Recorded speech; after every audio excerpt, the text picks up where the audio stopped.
မင်္ဂလာပါဒီမှာမေးထားတဲ့မိကွန်လေးဆရာကြီးတဲ့ RDR 200 EFI လေးတဲ့မောင်းနေထိုးရက်ပါတယ်တဲ့အင်ဂျင်လဲပူပါတယ်တဲ့နောက်တော့မန့်ကနှစ်ခုမှတ်ထားတာဗာပြစ်ချက်လည်းရှင်းပြပေးပါဦးတဲ့ညီလေးအခုထိုးရက်တဲ့အင်ဂျင်ပူတယ်ဆိုနေအခုကပြစ်ချက်ကိုကျွန်တော်စဉ်းစားရတော့နည်းငယ်တော့ခက်ပါတယ်ဘာဖြစ်လို့လဲဆိုတော့ချက်မီလင်းတာဘယ်လိုလဲဗာလဲအများဆုံးမျိုးစုံရှိသေးတယ်အဲ့တော့ကျွန်တော်ဒီမှာမေးတာနှစ်ပိုင်းပေါ့နော်ထိုးရက်တဲ့အင်ဂျင်ပူတယ်ပေါ့ကျွန်တော်ထိုးရက်တဲ့ပိုင်းကိုကျွန်တော်တို့ကစစ်ဆေးရပါလိမ့်မယ်အင်ဂျင်ပူတဲ့ပိုင်းကတော့ကျွန်တော်တို့ကအင်ဂျင်တစ်လုံးဖြစ်နေတဲ့အတွက်မောင်းနေနိုးနေစီးနေပူမှာပါအဲ့တော့ဘယ်လောက်ထိပူလဲဆိုတော့ခဏကစစ်ဆေးမှုတော့လုပ်ရပါလိမ့်မယ်ဆက်ထိုးပြီးတိုင်းပါလားเนาะအင်ဂျင်ပူခြင်းကိုကျွန်တော်တက်မီတာနဲ့ unity ဆိုမှာ unity မီတာမှာဆိုကျွန်တော်အင်ဂျင်ဘယ်လောက်ပူလဲတိုင်းလို့ရတဲ့ function လေးပါတယ်အင်ဂျင်ဘယ်လောက်ထိပူလဲတိုင်းကြည့်လို့ရပါတယ်အင်ဂျင်ပူတယ်အင်ဂျင်ဟီက over heat ဖြစ်ပြီးတော့ရေမလဲလို့ရေတန်ကြီးကြောင့်လည်းထိုးရနိုင်ပါတယ်အင်ဂျင် over heat 120နဲ့130ကျဆိုရင် ECU ကနေပြီးတော့အင်ဂျင်တွေအနေရရှိတယ်ဆိုပြီးတော့အပူချိန်မြင့်ပါတယ်ဆိုပြီးတော့ဆက်ကိုထိုးရက်ပေးနိုင်တယ်အဲ့တော့အင်ဂျင်ကဘယ်လောက်ထိပူတာလဲပုံမူတည်ပြီးတော့အင်ဂျင်ပူလို့ရက်တာလည်းဖြစ်ကောင်းဖြစ်နိုင်တယ်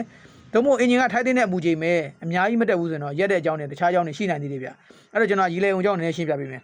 ပုံမှန်ကကျွန်တော်ရေလေုံကရေလေပေးရမယ်အင်ဂျင်ကိုပူချိန်ကိုကျွန်တော်100ကျော်မတော့အောင်ထိန်းထားပေးရမယ်နော်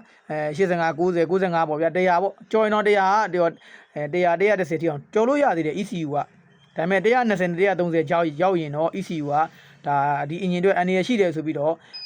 ရက်ပေးပါလိမ့်မယ်အဲ့ system ကြောင့်ရက်တာလည်းဖြစ်ကောင်းဖြစ်နိုင်တယ်အဲ့တော့စမ်းရမှာကရက်သွားတဲ့အချိန်မှာချက်ချင်းအင်ဂျင်ကိုရေလောင်းပြီးတော့မှပြန်နှိုးကြည့်အမြန်နှိုးသလားပေါ့နော်အင်ဂျင်အေးသွားရင်နှိုးသလားဒါဆိုတော့အင်ဂျင်ပူလို့ရက်တာတေချာတာပေါ့ဗျာထိုးရက်သွားတယ်ရေလောင်းလည်းမနှိုးအင်ဂျင်တော်တော်လေးအေးတီတောင်မနှိုးဘူးဆိုတော့ခဏပူလို့ရက်တာလည်းဟုတ်ချင်မှာဟုတ်ပါလိမ့်မယ်အဲ့တော့ပို့ပြီးတိကျအောင်ကတော့ကျွန်တော်ပြောချင်တာကခဏအင်ဂျင်ကဘယ်လောက်ထိပူရလဲဆက်ထိုးပြီးစမ်းသပ်မှာလားခဏလိုမီတာတစ်ခုနဲ့စမ်းသပ်မှာလားတာမိုမီတာနဲ့စမ်းသပ်မှာလားစမ်းသပ်ရပါလိမ့်မယ်စမ်းသပ်တော့အင်ဂျင်ပူချိန်ကခဏ120 30မရောက်ဘူး85 90 100ပဲဆိုတော့ပူလို့ရက်တာမဖြစ်နိုင်ဘူးခုနကရက်တဲ့ပိုင်းတွေကတခြားပိုင်းတွေဆေးရပါလိမ့်မယ်ရက်တဲ့ချိန်မှာပလန်မီပျောက်သွားတာလားဒါမှမဟုတ်အင်ဂျင်တာကနေစီမဖြန်းတာလားပန့်ကနေစီမပိုးတော့တာလားဒါမှမဟုတ်ရင်ကျွန်တော်ပန့်ကစကားတွေပိတ်လို့နော်စီကောင်းကောင်းမလိုက်လို့ရက်တာလားဒါကတော့အဖြေကိုတေချာကွဲပြားအောင်ရှာရပါမယ်ငကြီးနော်အကိုလိုလည်းအခုဆိုင်မှာလာရဆိုရင်တချို့ပြချက်တွေကျွန်တော်တက်မပြောနိုင်ပါဘူးခုနလိုပဲနော်step by step 1 2 3 4 5ဆိုပြီးတော့အစင်းသစ်စစ်သွားရပါမယ်ဘာပြီးအစင်းတန်းပြီးတော့မှသူ့အစင်းနဲ့သူစစ်ဆေးရပါမယ်စစ်ဆေးပြီးတွေးရှိတဲ့အချက်လက်ပေါ်မူတည်ပြီးကျွန်တော်ဘာကိုပြင်ရမယ်ဘာကိုလုပ်ရမယ်ဆိုတော့သုံးသက်ချက်လုပ်ပြီးမှပြင်တာမှကျွန်တော်ကဒါအဆင်ပြေပါလိမ့်မယ်အခုဒါတော့ကျွန်တော်ကဘာတွေလုပ်တင်နေဘာတွေသုံးသက်နေဆိုတော့ဒီမှာတော့နီလန်လေးမျှဝေပေးလိုက်တာဖြစ်ပါတယ်အဲ့တော့မိတ်ဆွေကြီးကိုအင်ဂျင်ဘယ်လောက်ပူတယ်စမ်းမှာအင်ဂျင်ပူတယ်ဆိုတော့အင်ဂျင်တစ်လုံးကပူတော့ပူမှာပဲဒါပေမဲ့အပူချိန်ဘယ်လောက်ထိပူရလဲနံပါတ်ဘယ်လောက်ထိပူရလဲပေါ့နော်ဒါလေးတော့စစ်ဆေးနေတယ်အဲ့လိုစစ်ဆေးမှကျွန်တော်ကအပူချိန်ကြောင့်ရက်တာလားတို့မို့အပူချိန်က100လောက်ပဲ130လောက်ပဲဆိုမရက်နိုင်သေးဘူးတခြားပိုင်းရှိမယ်ခုနအပူချိန်က120 300ကြာရောက်သွားဆိုတော့အပူချိန်ကြောင့် ECU က